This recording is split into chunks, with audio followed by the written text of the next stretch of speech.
Hello, I'm Olivia Mattis, and I'm delighted to welcome you on behalf of the Sousa Mendes Foundation to our first program of the fall 2023 season. This is our first program that we've had since before the Jewish holidays, and we're delighted to welcome back our big, beautiful, loyal audience. Today, we focus on the country of Portugal. Portugal, that's so important to the Sousa Mendes Foundation. We honor a Portuguese hero, Aristides de Sousa Mendes, who was the Portuguese consul general in France, in Bordeaux, France, during World War II. But today, we're not focusing on World War II, we're focusing on the period before. From the rise of Hitler in 1933 until Kristallnacht in 1938, refugees from Nazi Germany came into Portugal. At first, they didn't need visas at all to enter the country, and they could even settle there. But little by little, the laws changed so that suddenly there were visa requirements as of 1937, and then afterwards, the visa requirements got narrower and narrower, such that Sousa Mendes had to violate his government's orders in order to issue any visas at all. People who arrived in the early period were allowed to settle in Portugal, and people who arrived later were not.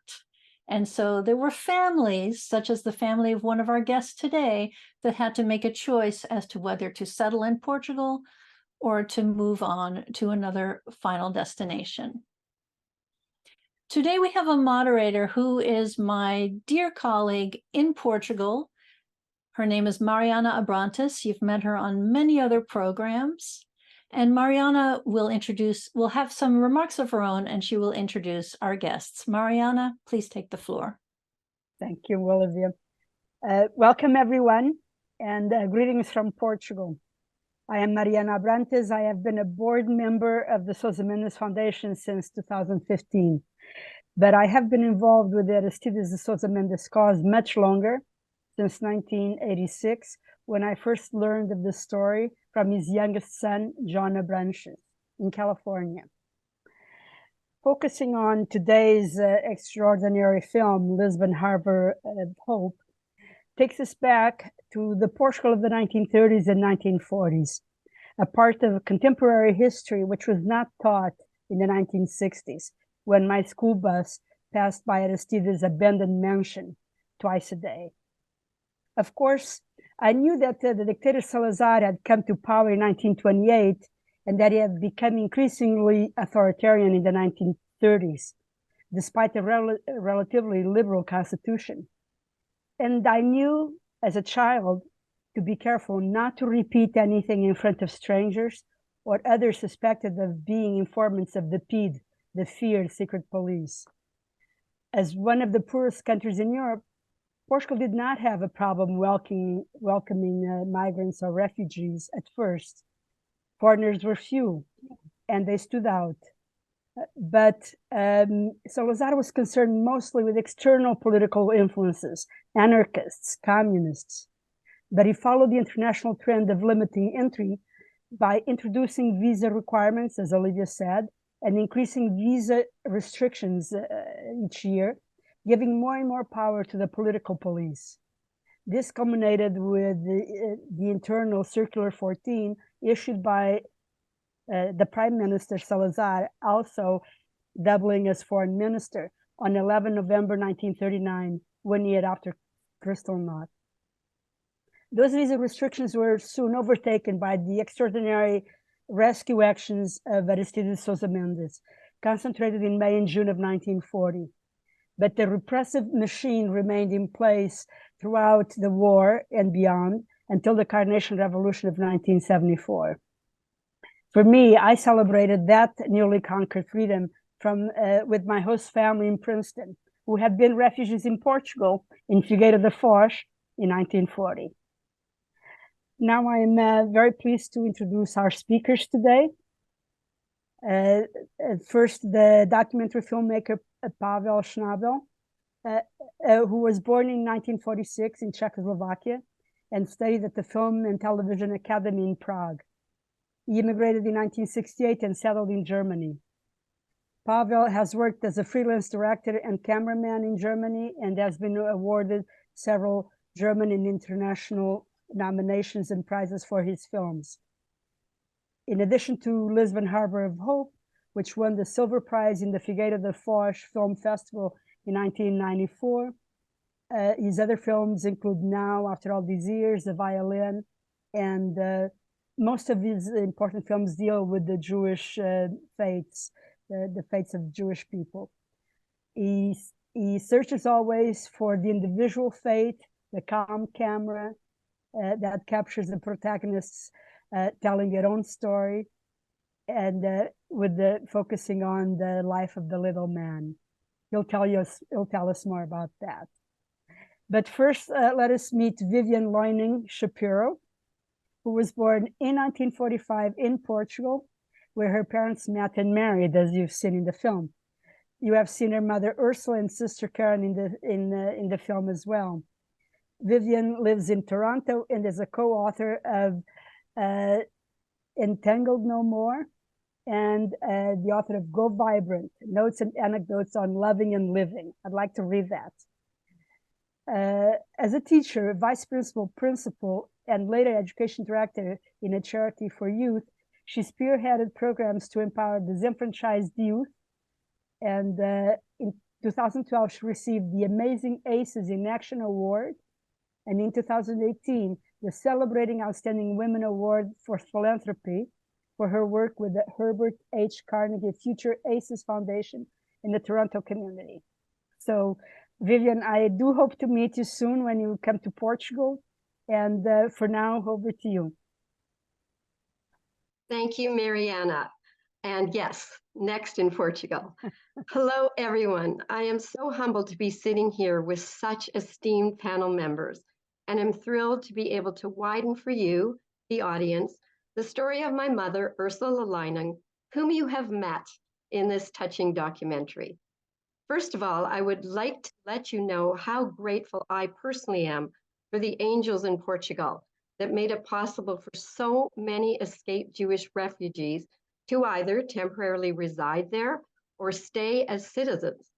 The risk-taking endeavors, for sure, of the humanitarian Aristides de Sousa Mendes and the love and acceptance of the Portuguese community certainly gave those refugees much hope. My mom would not have been alive to bear my sister and I, who now enjoy our families, had it not been for this wonderful small country.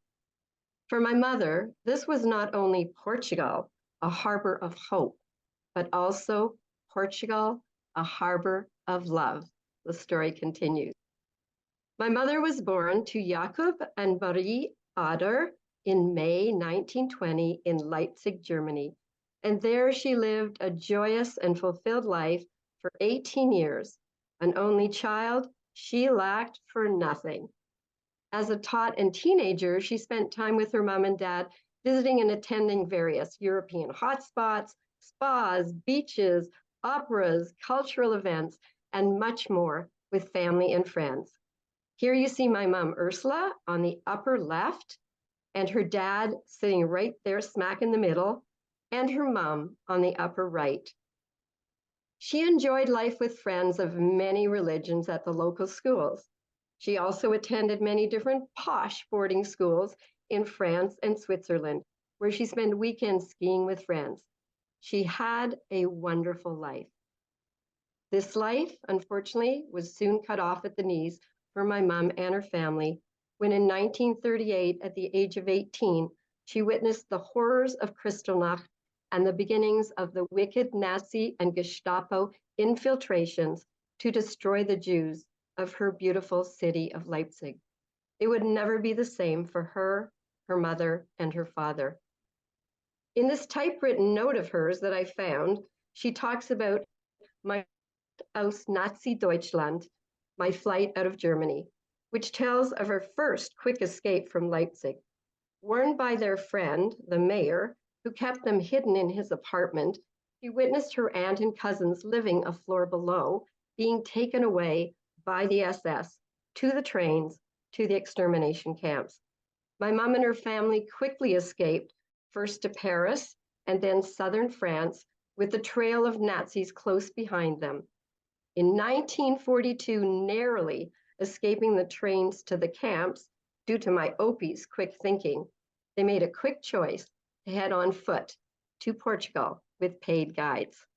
Meanwhile, meet my dad's side of the family, the Leinungs, here in Magdeburg.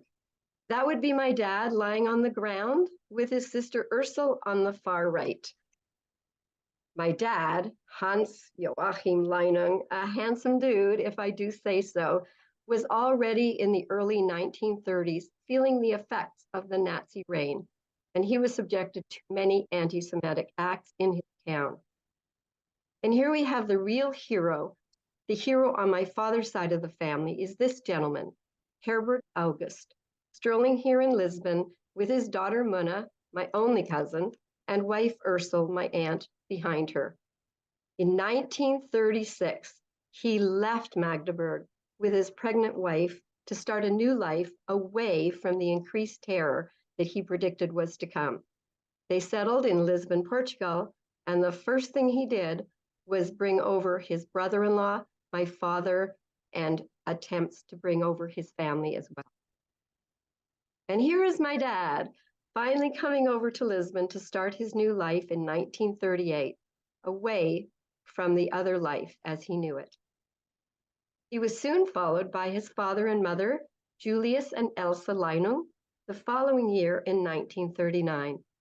This was all orchestrated by my uncle Herbert to bring his own and his wife's family to safety. My dad and his brother-in-law first started a business making toys, but later in 1940, my father became a huge help working with the JDC Joint Commission, looking after those refugees who you heard Mariana talk about, who had secured visas to enter Portugal. Those entering after 1942 were only allowed temporary visas until they received their permission to go across the ship to a place in North America. He helped them establish temporary residence and helped look for funds to help them.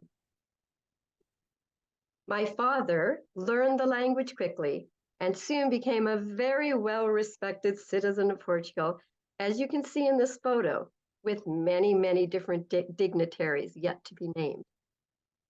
And back to my mother's family, the Otters, fleeing from South France in late 1942 after a dangerous crossing over the Pyrenees on foot and through horrific experiences in Spain, including the prison that you hear about in the film. My grandparents, Jacob and Marie Otter, with my mom, arrived in Portugal late 1942. At the JDC office, when Hans Joachim laid eyes on their daughter, look at her, Ursula Otter, it was love at first sight. So much so that before they received their refugee residence to actually live in Ericeira, he put them up in his mother's home. Hans Joachim courted Ursula, known to all as she. Many things soon changed with the influx of the women refugees like my mom, as they were bolder, take a look, and more colorful. And the Portuguese women started noticing and changing. But she soon became a large part of the life with other refugees and the beautiful Portuguese community that accepted them so graciously. They met regularly at Café Salvador, seen in this photo, probably a farewell to those who were going to be leaving by ship that very day. And for my mom, love was in the air, and she could dream again for a better future to come. Soon thereafter, she and Hans were engaged. Sadly, his father passed away in December 1942 and was not present to see them married. In November 1943, they were married. And in this photo we have, starting on your left, we have my dad's mom, Elsa, whom unfortunately I never met, my OP up at the top, my mom, the beautiful bride, my father, her prince, my Omi, my Aunt Ursel, my Uncle Herbert, who saved his family, and my cousin Muna in front of my mom. Beautiful people. My cousin Mona and her adult sons, Miguel and Danny, still live in Lisbon and Cascais and surrounding area. And my mom and dad would visit as often as possible. And here we have Mona, my cousin, celebrating my mother's 80th birthday here in Canada. And there I am, born November 20th, 1945, a Portuguese baby, Vivian Tauba Otter Leinung. I had a lovely life as a happy child, attended to by many maids and being very spoiled. My mom had given up her work to look after me, and we spent many a day in the Portuguese parks and on Portuguese beaches. Unfortunately, my father's mother had passed away before I was born, and I had no grandparents with me in Portugal. This here was a postcard which was sent to my only living grandparents in Toronto. My dad here, dressed warmly, is undoubtedly preparing for the colder weather as my mom and he decided to move to Toronto to be with my Omi and Opie. With a fine recommendation in hand from the Comité de Comunidade, my dad is prepared but nervous to seek work in Toronto, once more as a refugee. My mom is prepared to give up her sweet life with the Portuguese community, her maids, and find work in Toronto, leave me with Omi during the days, and yet again travel to an unknown country. With me in a fur coat, but still not prepared for entering New York City in December, I have no idea what's going on. My first words in New York City, being held on my dad's shoulders to avoid the knee-high snow, is "Muito frio." And this dog of my dad's and mine, Nero, well, he came with us. Yep, on the ship. I was told that my dad actually slept in the area he was kept in for that first night. I suppose bringing the dog might have been a condition my mom might have had to agree to have him leave his idyllic Portugal. And here we have a very rare photo found in the New York archives, but this would be of my mother in the actual Portuguese harbor, the eventual one that saw her, my dad, and I leave across the ocean, first to head for New York, then train to Toronto. And here we are, Toronto, Canada, May 6th, 1953. My sister, Karen Ann, whom you saw in the film, was born, and we were a family of four that never would have been had my mom and her family, or my dad and his, not made it to the Harbor of Hope. We were indeed very fortunate. And my mom there is 94, attending my son's wedding. For my mom and dad, Portugal was always in their hearts and souls. The social death and violence they were witnessing in their German towns was a huge contrast to the personal goodwill of Portugal. What you see here are the many communications back and forth from Pavel, the film director, and my mom that brought her to relive those special days in Portugal.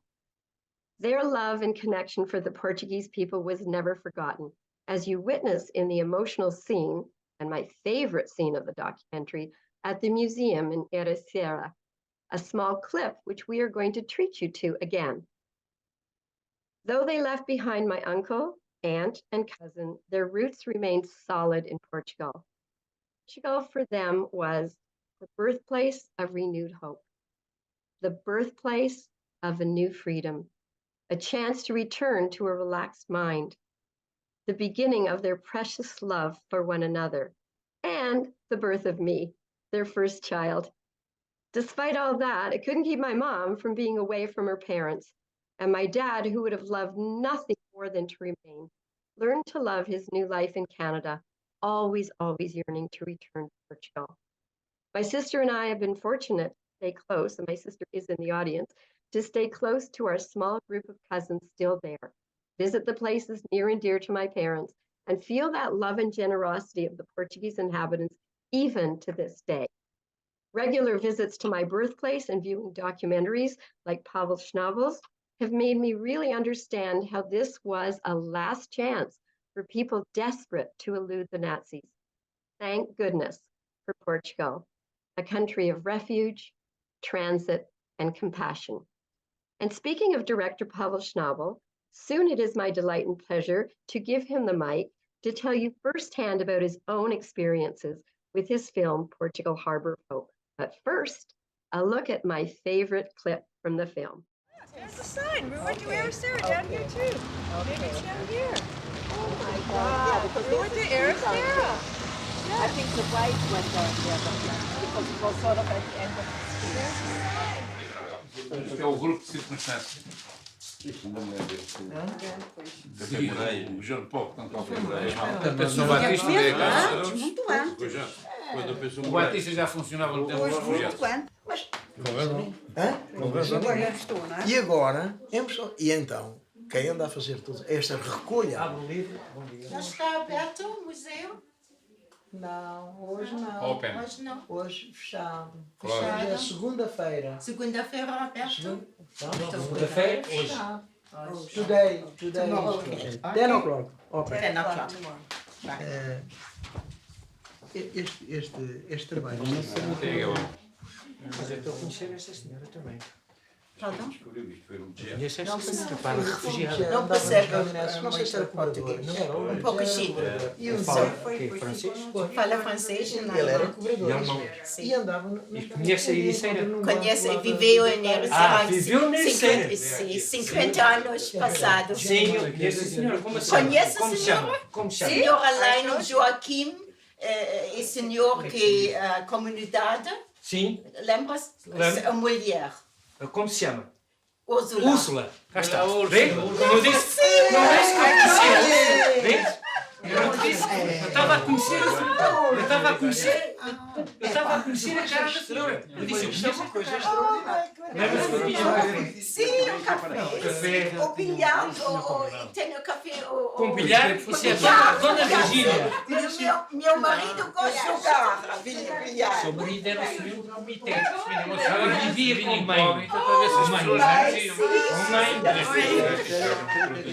Não disse que conhecia. It's much more emotional for me than my mother.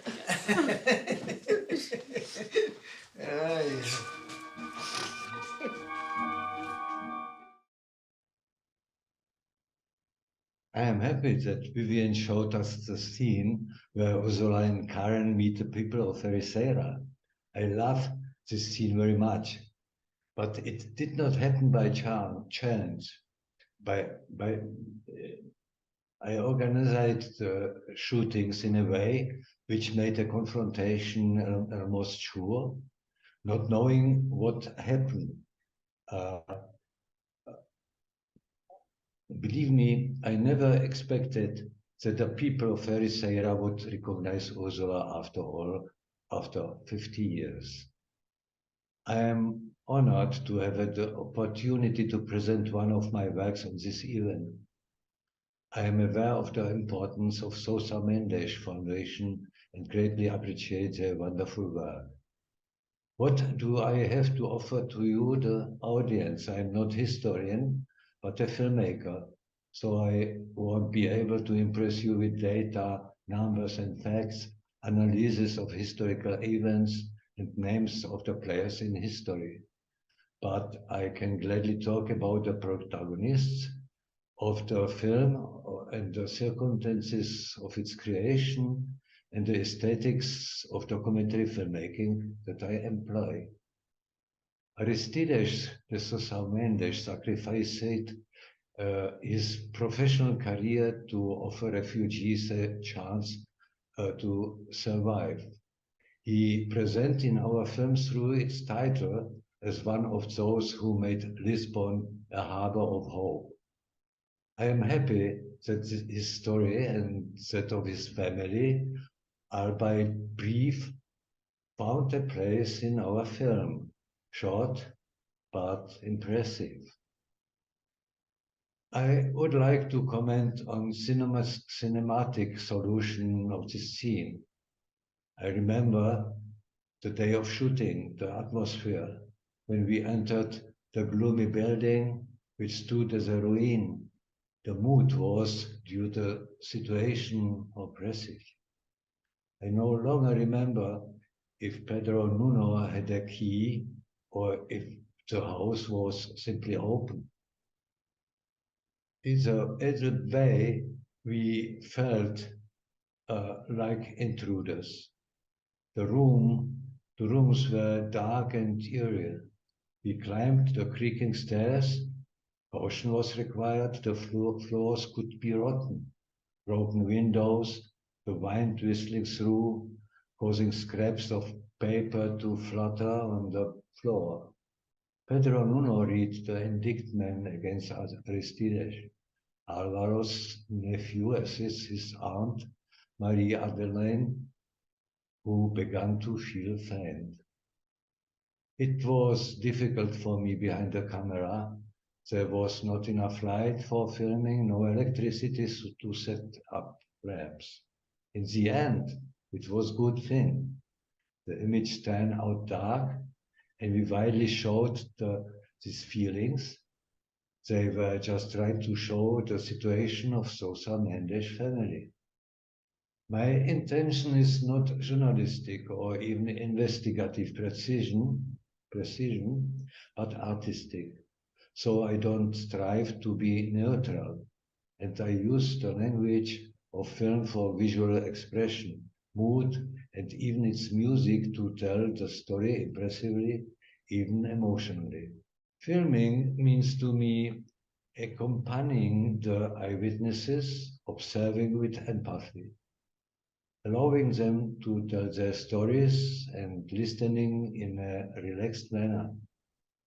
Placed in their ordinary surroundings, ideally in complete tranquility, they are essentially portrayed with their memories in their everyday lives. I believe this is the most fitting way to do justice to my protagonists.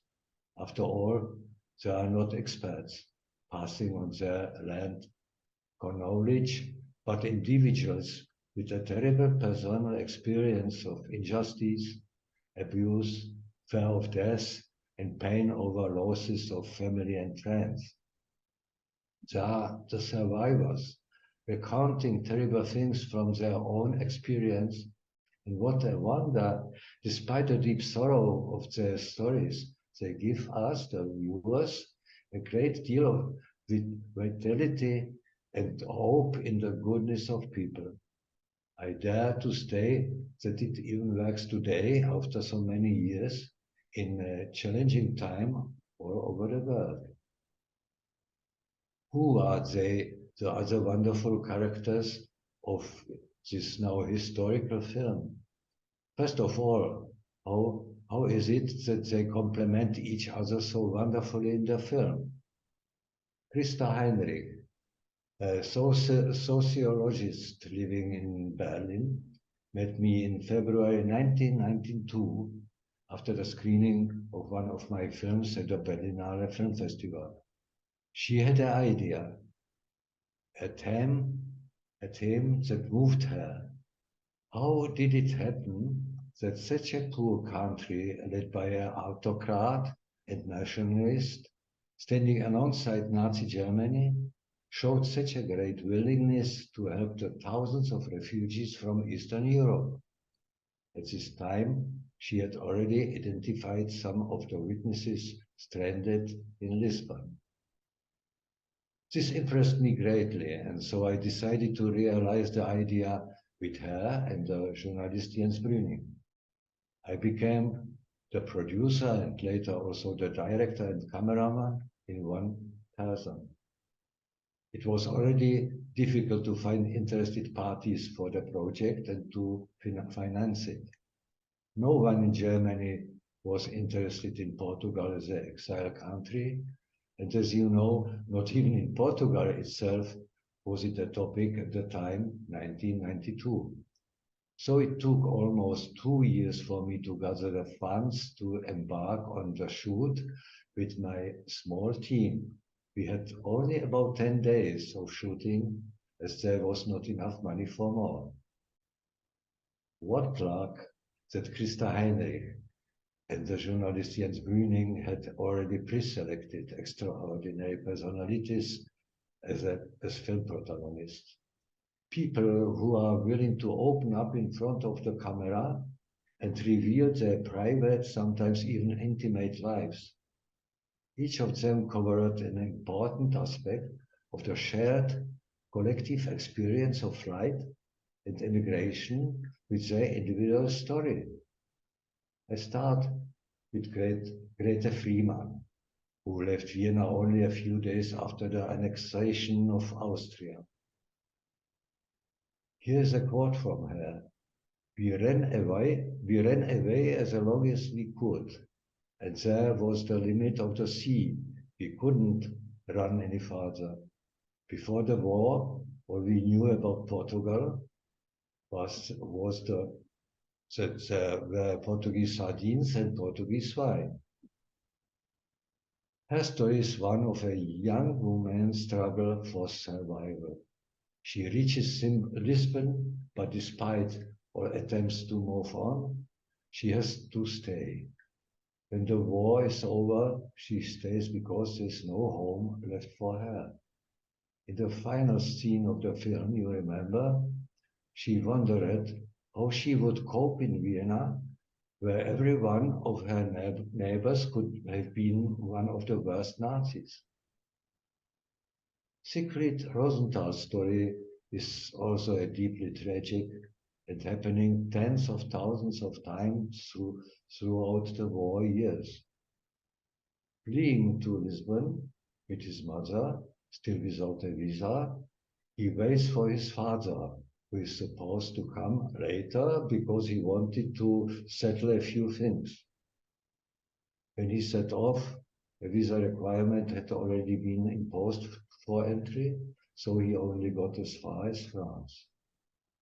From the distant Lisboa, the mother and the son follows his escape route through regular correspondence.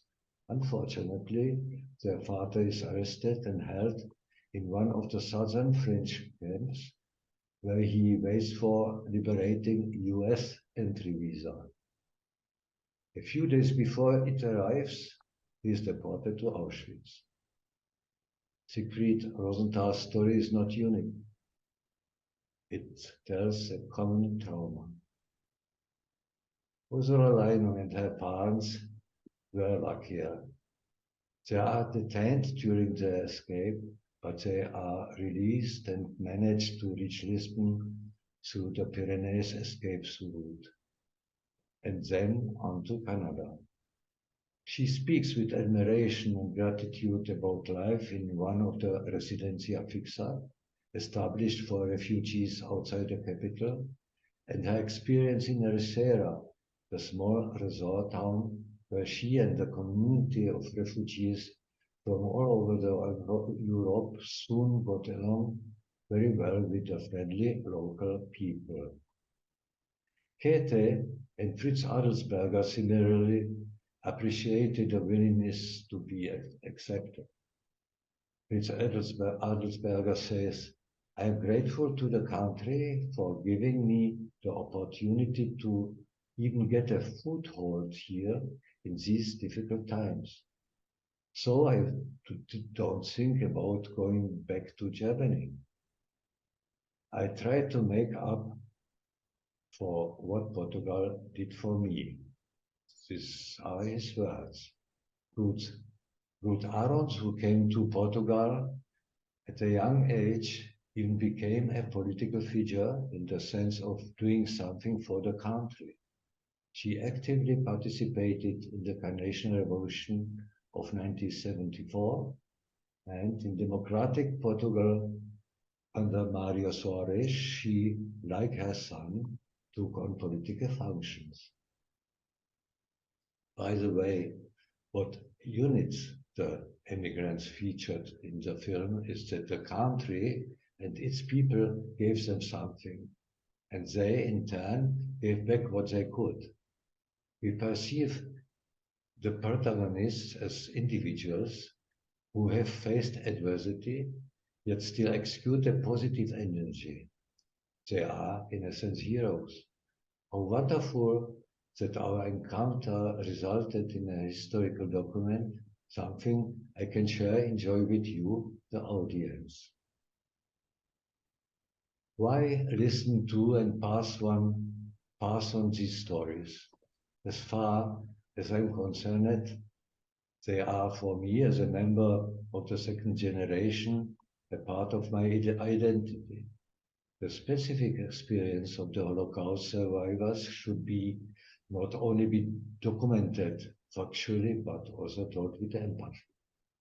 To one's own descendants who have failed to inquire, to the grandchildren, and most certainly to the historical interested audience, just as it is happening here at this event. And now I come back. Thank you very much, Pavel.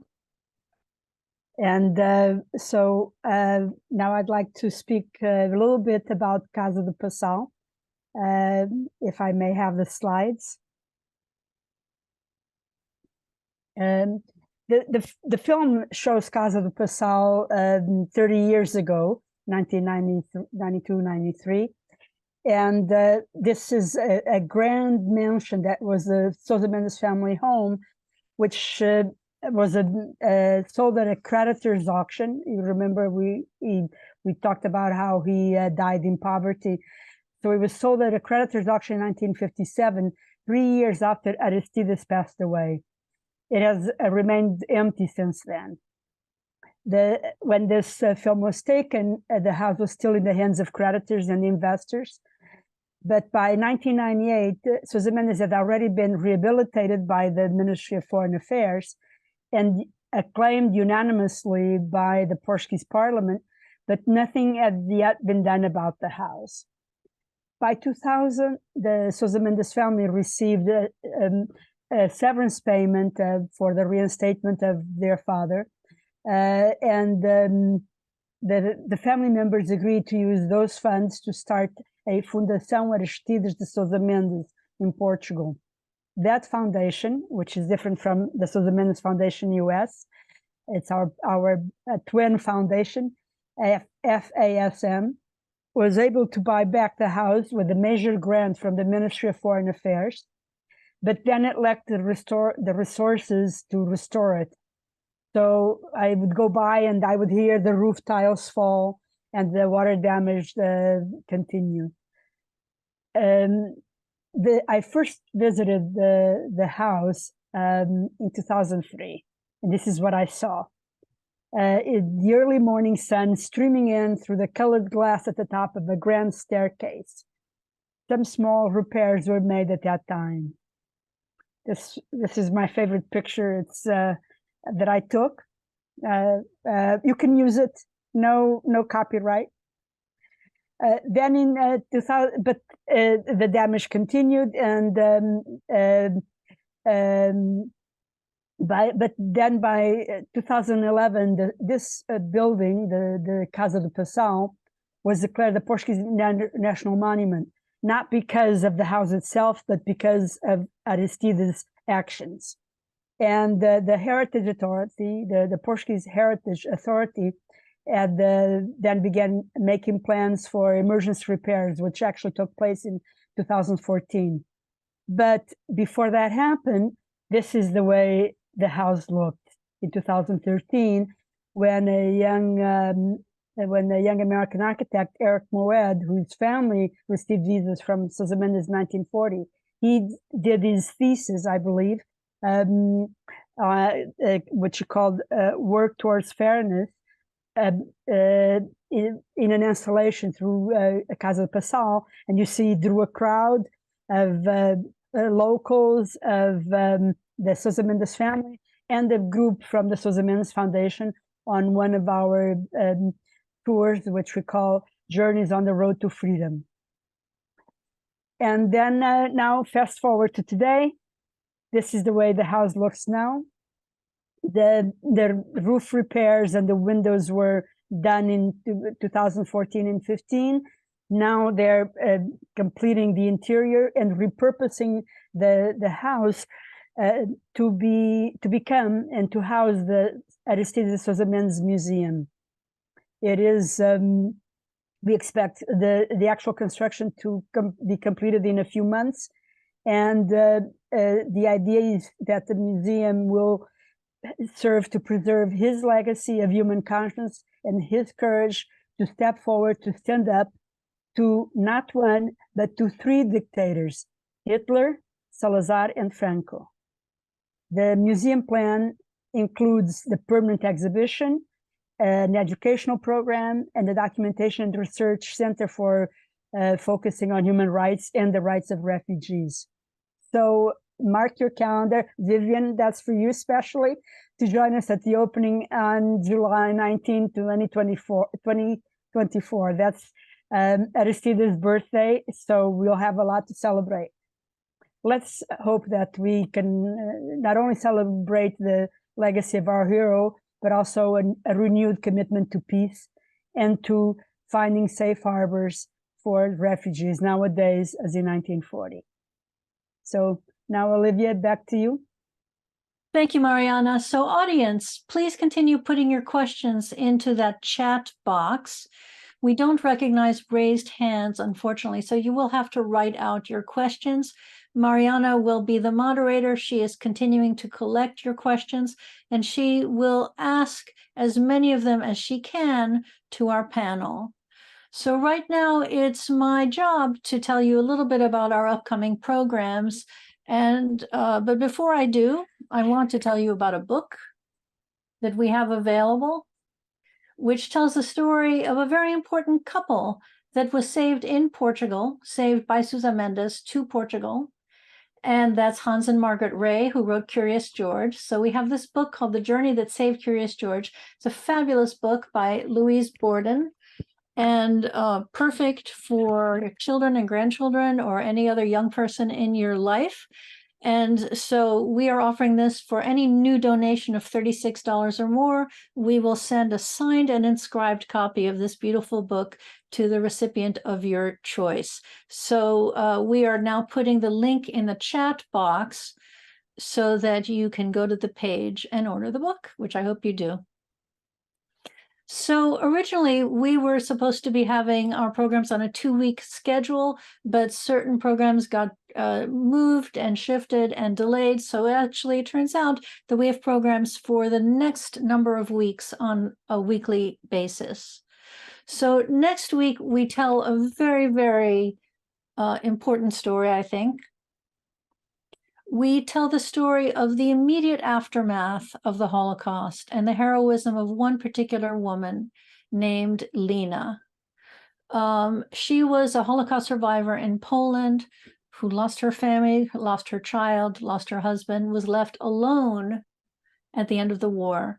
She goes to the Krakow Jewish agency, which had been set up, and she sees all of these children who were left abandoned, orphaned by the war, who were sitting there with no future in a terrible condition.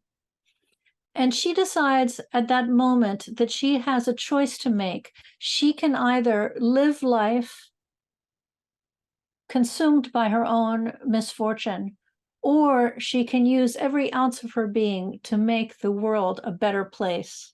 And she's exactly the kind of hero that we like to honor here at the Sousa Mendes Foundation. So indeed, she takes 100 children and creates a home for them. In fact, ultimately 2 homes. She creates orphanages. She finds the money, she finds the clothes, she finds ways to feed them. She gives them love, and mostly, she asks each child to tell her their story. She gives them dignity and creates this extraordinary new family with these children. After the war, after the establishment of the state of Israel, she takes them all to Israel, puts them in a kibbutz, continues to live with them until 1950, when she feels that they can continue on without her. So she's with these children from 1945 until 1950. The film is called My 100 Children, and it's really an amazing story. So please sign up. You'll be happy that you did. The following week, we focus on a part of the Holocaust that is not very well known. A lot of people don't know that the Holocaust actually extended into Northern Africa, where there were concentration camps in Libya and Tunisia and Morocco. And there were Nazi camps and camps set up by Vichy France and by fascist Italy. And you had local people in these North African countries who were rescuing Jews from these Nazi camps. So it's a history that you probably don't know, and I urge you to sign up for that too. So right now, it's my pleasure to give the floor back to Mariana, who will gather and pose your questions. Okay. Thank you very much. So we have quite a number of interesting questions. I will start with I'm organizing it, but there's several people who are asking about language.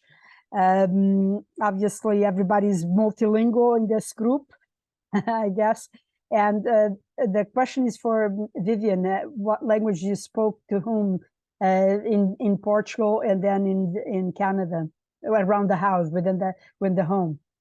Okay, thank you, Mariana. So unfortunately, just a couple of little things. Obviously, in Portugal, I was mostly spoken Portuguese by the many maids that I had. So I did have what a 2-year-old language would be in Portuguese. When I first came to New York and then Toronto, I only spoke Portuguese words. And I was put in a nursery school where, like, I knew nothing at the beginning. But basically, my parents at home spoke German. So I have a very good understanding of German when I'm with my German cousins still, who I try to speak. I'm not that great at speaking everything, but I can understand. So German was our language at home. But unfortunately, being a kind of critical teenager of my parents, who my friends at school couldn't figure out if I was Nazi or Jewish. Like, they didn't know how I could be German and Jewish at the same time. So I asked my mother and father at home when my friends came over not to speak German. And that ended it for me, like, in terms of learning more German, because they understood how I felt. In school, however, in high school, I took German and I would get 100% every year. So that was a great mark for me. So that's the language barrier. But basically English. I sadly should have learned both languages much better. Okay, thank you. So I have here two comments. They're not really questions, but I think one is from Milton Koch, who is identifying the picture that we used in the in this for this program, that was donated by him to the U.S. Holocaust Museum. And it features his uncle, Albert Nussbaum, who worked with the joint organization in Lisbon in 1940-41. So thank you for that information. And of course, this goes, I have a question actually that I think I'd like to pitch either to Vivian or perhaps to Olivia, if you're willing to take it on, which is, speaking of joint and other organizations, which were the organizations that were working in Lisbon at the time of helping the refugees? Vivian or me? Okay, I think, Olivia, I'll put it to you, but I do know that, like, for instance, that letter that my father had was by the Comité de Comunidade Israelite. I can't pronounce it. That's the Lisbon Synagogue, the Lisbon Jewish community. And then just definitely the Joint Distribution Committee. But Olivia, you probably know more of that history. Yeah, all of these organizations were linked. There was the organization called Comasis, which was with the social service arm of the Jewish community of Lisbon. and Porto. They both had a Kamasis, but they were funded by the joint. So it's really the joint. Then there was, of course, HIAS that had a branch called HISUM to do with the immigration. And they worked also very closely with the joint. The joint was really the funding arm. So people in the United States would donate to the American Jewish Joint Distribution Committee. And then that money would be sent to Portugal to these different local organizations. There were also non-Jewish refugee aid organizations, such as the Quakers and others. There were many that were set up in Lisbon at that time. Okay. Just to add something there, so the Lisbon Jewish community is officially called Comunidade Israelita de Lisboa, and that's the entity that signed that letter of recommendation for Mr. Loining. So this is very frequent that we've seen letters of recommendation for people going on. Would just like to answer this question about there's a question of why there's a cross outside of the house. I can answer that. The Sousa Mendes family is quite was quite Catholic and religious. And so there is in some houses a tradition of that, of having a cross, but that's part of the story as well, because we understand that his religious upbringing also played an important part in his actions. Then the last question I'd like to answer as well myself is a question about, for somebody who's coming to Portugal soon, and welcome. Is there a museum in Lisbon that one can visit, a Jewish museum? So 5 years ago, there were no museums, Jewish museums at all.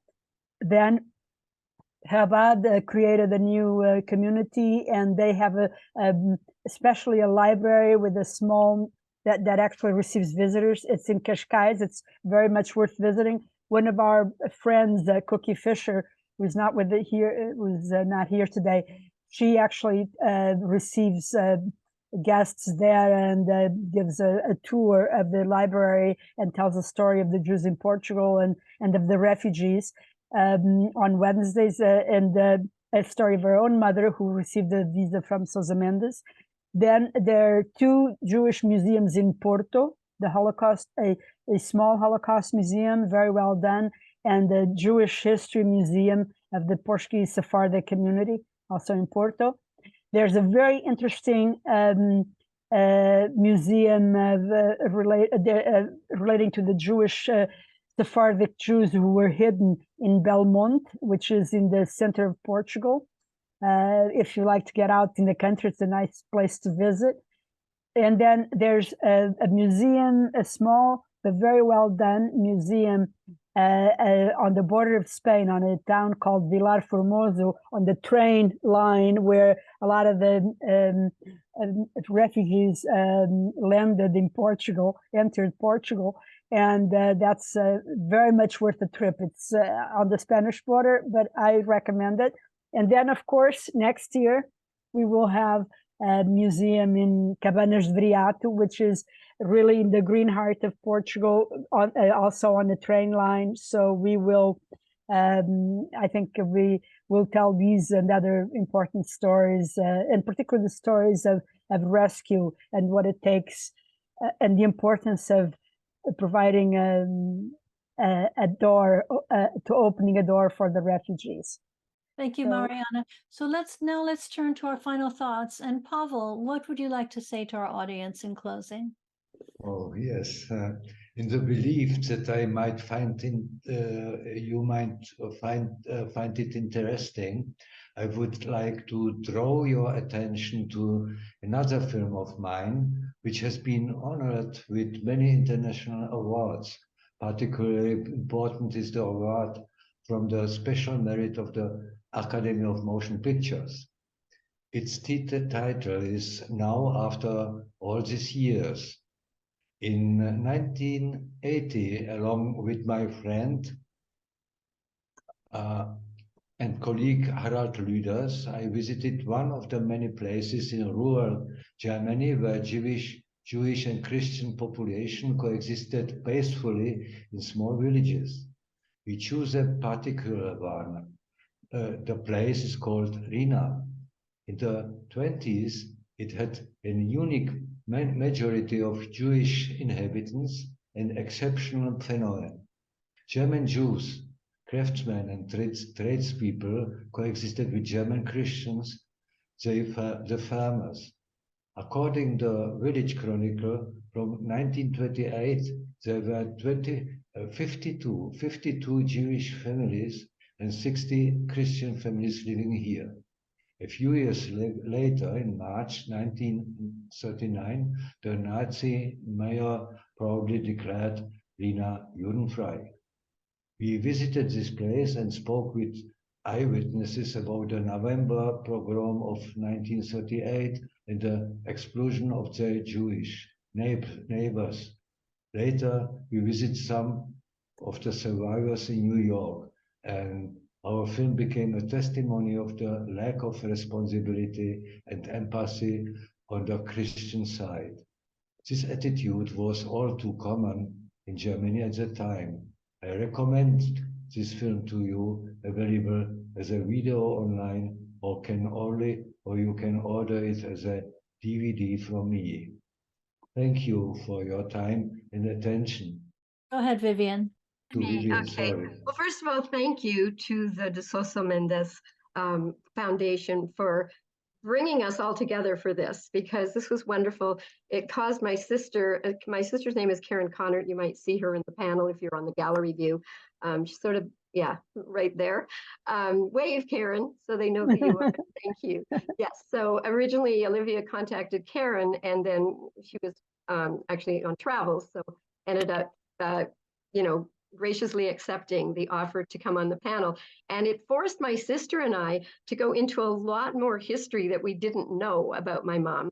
So Pavel, thank you for that. I also have always had your letters back and forth to her. Now I've met the man who engaged with my mom so frequently. I know she was sending you Christmas cards and everything. So this was a wonderful experience for me and my sister. We're still now delving through photos we've now found that we never knew, and a letter that we found from my mom that tells the real story, and all sorts of things that are going on now.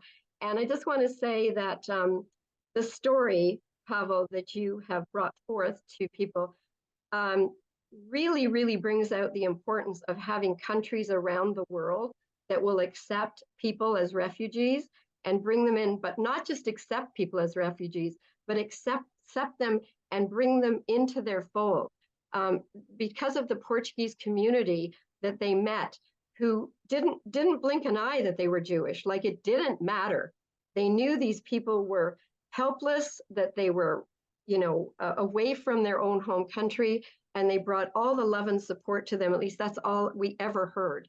And so the community, and we're also grateful for going there. We have a lot more, thank you, Mariana. We have so many more visits to go to now when I'm in Portugal. As I go often.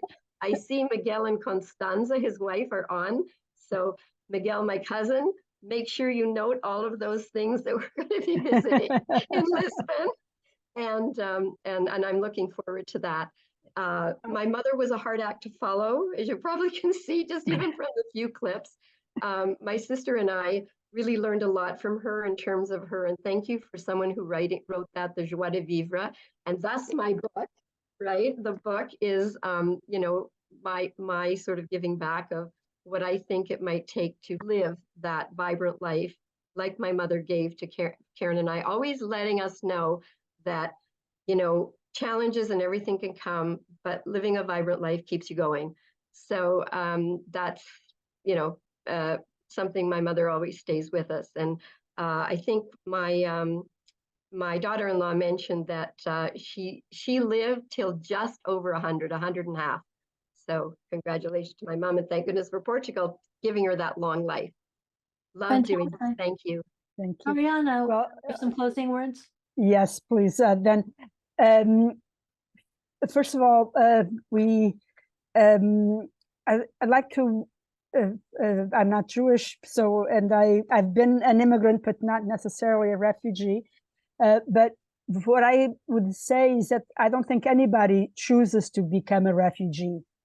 to be forced from their home. And very few countries readily receive migrants, much less refugees, who, of course, are carrying lots of trouble with them, trauma and desperation and fear. It's important to recall that the Portuguese government did not keep its initial open door policy when it was most needed after Kristallnacht. The door to refuge in Portugal was thrown open by Aristides Sousa Mendes at an enormous cost to himself and to his family. One of the questions said they were confused because if Portugal was so nice, why was Aristides in and had such a sad ending? Because he was very severely punished. And so I welcome you to come back and learn more about Aristides at one of our next opportunities. But the Portuguese people are very hospitable by tradition. So I think that's still the same today. And we, in this time of terrible troubles, we have to keep doors open. And we have to make sure that people who are in flight have a place to go. Thank you very much and welcome to Portugal. That's a great message with which to leave our audience. So audience, thanks for staying over a few minutes. And thank you to our fabulous panel. Please order this book, which is a perfect gift for your children or your grandchildren. And it tells the story of Portugal as a harbor of hope. So thank you, Vivian. Thank you, Pavel. Thank you, Mariana. And thank you to our big, beautiful audience. See you next week and in the weeks to come. Bye-bye, everybody. Have a wonderful rest of your day. Bye-bye. Thank you. Bye-bye.